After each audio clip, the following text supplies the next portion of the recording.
Hello everybody, this is Tony Sandoval, Big Bear again. I had a question hit me online recently talking about, asking me what do I think about the horizontal top bar hive, or what they call long hives, depending if you're using like the Langstroth frames in them, something like that. Do I consider those an organic type hive and the process of managing them?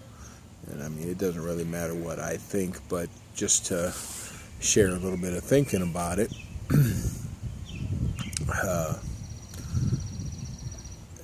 I like top bar hives, and personally, using the scientific definition of organic, meaning imitating or mimicking another creature's natural behavior, their environment,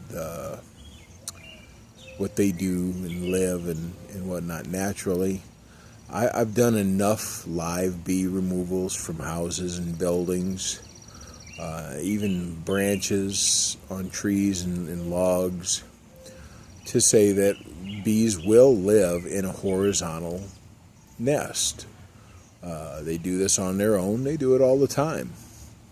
Of their own choosing. It doesn't need a beekeeper to force them into it. They'll do it, because that's the place they find. So it's a natural behavior. They will. It's not like we're forcing them to live in a type of a hive that is not natural to them. That to build comb in a horizontal fashion. It's they've done it. They do it. So yes, I would say it's an organic hive in as much as it can be to replicate how they would live in a horizontal, say a log or a branch on a tree. Management wise, well, there is no 100% organic management method, because the very fact that we're managing them kind of puts the lie to that. However, I do believe that on a top bar hive,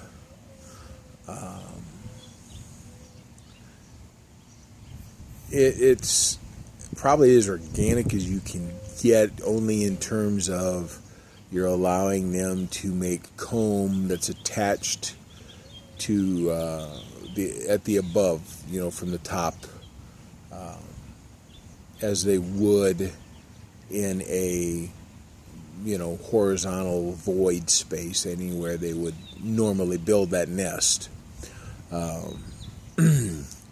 They're not there's no frame attachment. Now, having said that, you do a cutout, say in the soffit of a house or something, where they've built a horizontal nest there, and you'll notice that there is comb attachment on at least 3 sides of the comb, top, sides, and sometimes, not always, not even usually, on the bottom, but at least on 3 sides. So in the horizontal top bar hive, especially what's called the Kenyan top bar hive, because the sloped sides, that tends to dissuade them a little bit, keeps them from attaching at the sides and the bottom. So it really only have attachment at the top bar. Makes it a little less stable in terms of when you're trying to handle it. You got to be very careful when you're handling the comb. There's ways to do it. It can collapse in the hive a little easier. So when you run a horizontal top bar hive, especially the Kenyan style, you have to always be on the lookout for that. You have to kind of pay attention more. You have to give them maybe a little bit more shade, keep them a little bit cooler to prevent the heat from melting that wax and crashing that comb down than you would in a regular type of a nest or hive, where they would make the comb attachments to keep it from collapsing in the heat. Now, a framed hive, say you decided to make a long or a horizontal hive that allowed the fitting of Langstroth, or Dadant rather, frames, all in a row. Then you would have your full attachment, and you wouldn't have to worry as much about comb collapse inside the hive on a hot day. It'd be pretty much the same as in a typical Langstroth hive, which is, again, it's the same as in any horizontal hive. Like I said, a soffit or a branch. They have attachment on at least 3 sides. So when you run foundationless frames, you'll notice that they don't always fully close off the bottom of the comb to the bottom bar. It's attached on the top and the 2 sides, and they a lot of times will leave the whole bottom open, or they'll leave holes or gaps there. They seem to prefer to do that on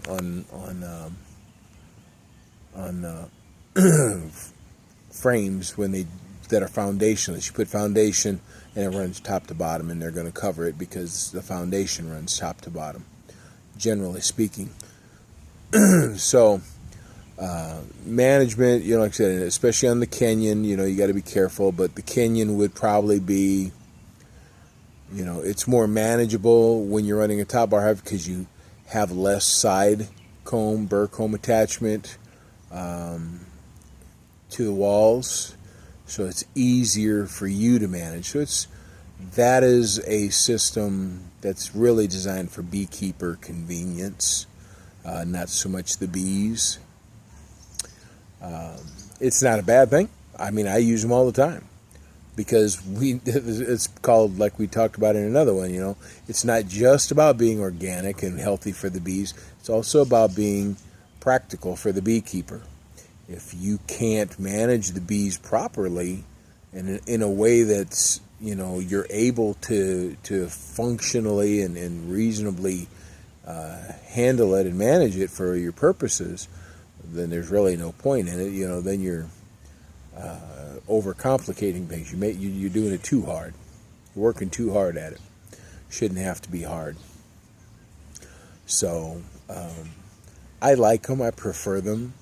Just in my own general experience over, say, I don't know, last 5-6 years that I've been running horizontal top bar hives, I personally have found that the bees, I think, stay calmer in general. I tend to disrupt the brood section less because working a top bar hive, you start at the back from the honey side, working your way forward to the front where the brood is, and you stop there. So you can keep the heat largely where the brood section is without breaking up that nest essence, that nest environment. You're preserving the whole nest environment more so, which is, I think, a good thing. It's good. It's healthy for the bees to preserve that as much as possible. You got to remember, honeybees communicate largely with their sense of smell, their scent. They use pheromones, chemical pheromones, as a method of communication. Their ability to use scent is tremendous in how they communicate and interact and get things done inside a hive. The more you disrupt the environment and the different mingling of all the scents that are produced in the hive by the queen, by other bees, the guard, pheromones. I mean, all of those different pheromones that are being emitted at different places in the hive at different times, you're kind of interrupting and messing up all their communications. It's like taking all of our telephone wires and knocking them down, It's kind of what's really happening when you do that. So to preserve that nest environment, I think is important if you can, or at least as much as possible. That's an organic leaning management style. Again, you're managing, so you're already outside of the natural, so to speak, but you can try to maintain as much as you can. That's the ideal, matching that up. I think that Top bar hives also are a lot more fun. I love top bar hives. I like, horizontal top bar hives. You get to take a little bit more time with them. You get to interact. I don't know a better way to say it, but it's a little more of a personal interaction with the colony, with the nest, because I think you can, really look those combs over. You're being much more careful and delicate handling the combs, and because of that, the bees stay calmer. You have a more pleasant experience. So, your sense of your stress levels, being worried about getting stung and all that, are diminished. So, just in general, I think horizontal top bar hives or horizontal hives are more fun. I think they're enjoyable. I think they're really good for your hobbyist who is, they want to get some honey. They want to get some, they put a hive or two in their backyard for their garden and pollination, and they want to get a few jars of honey for the year. But their biggest thing is it's just a hobby. It's something to do. And I think for those people, a horizontal hive is a really good hive for them to operate. Like I said, it's very relaxing. It's very fun. Very more, like I said, I just more intimate. I guess that's not the right word, but you know what I mean. You're more. It seems like you're interacting more closely with the bees. It feels that way anyway. So I think the beekeeper gets a little bit more out of it personally when they're handling a horizontal hive. You can see back there the long one, the white sticking out, third one back. That's my horizontal top bar. Showed you before. That's Linda Lou from the Leonard Skinner song. 3 steps, give me 3 steps. Linda Lou, that's her. And by far, we just hopefully you saw the video where we hived the swarm that came out of the second one over there, Susie darling. Caught that swarm, and we put the swarm inside of Linda Lou. So, that's been fun, more fun, just because I can get into that one and really watch their comb development. I can really get into seeing how she's laying from day one. So it's like watching them from the start, draw the comb out. Just like, to me, it's one step better than having a observation hive. You can watch in an observation hive through the glass, but, still that separation. They're behind the glass and they go through the hose, the tube out through the window or the wall. So there's a degree of separation. That horizontal top bar hive, you open that up one top bar at a time and you're there, I really like those. They're my favorite hive of all because, like I said, I find them more enjoyable. I find them more relaxing. I don't get as much honey out of them.